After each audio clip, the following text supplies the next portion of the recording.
In a world where the boundaries of time and space are mere whispers in the wind, two unlikely friends, Doraemon and Nobita, embark on an extraordinary adventure that would take them to the most epic of realms, the land of knights and dragons.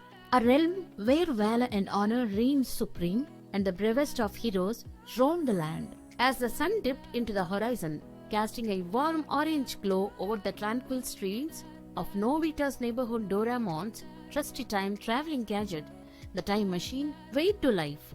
Nobita's eyes widened with excitement as he climbed aboard, his heart racing with anticipation. "Where are we going this time, Doraemon?" he asked, his voice trembling with excitement. "Today, my young friend Doraemon," replied with a mischievous grin, "we shall travel to the era of chivalry and legend, to the land of knights and dragons, distant dragons." With a burst of light and a gentle hum, the time machine vanished into the fabric of time, leaving behind the familiar streets of Nobita's world.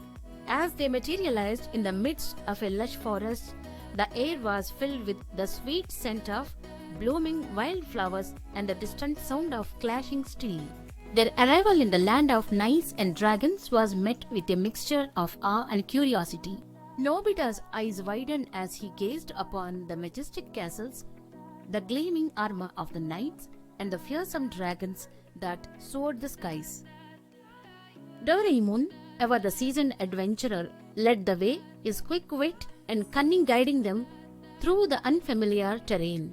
As they journeyed deeper into the land, they encountered a noble knight, Sir Edward, who was on a quest to vanquish Nobita, ever the enthusiast, begged to join the quest, and Doraemon, with a knowing smile, handed him a trusty sword and shield.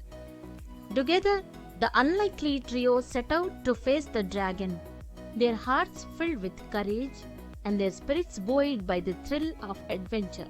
As they approached the dragon's lair, the air grew thick with tension, and the sound of clashing steel echoed through the land.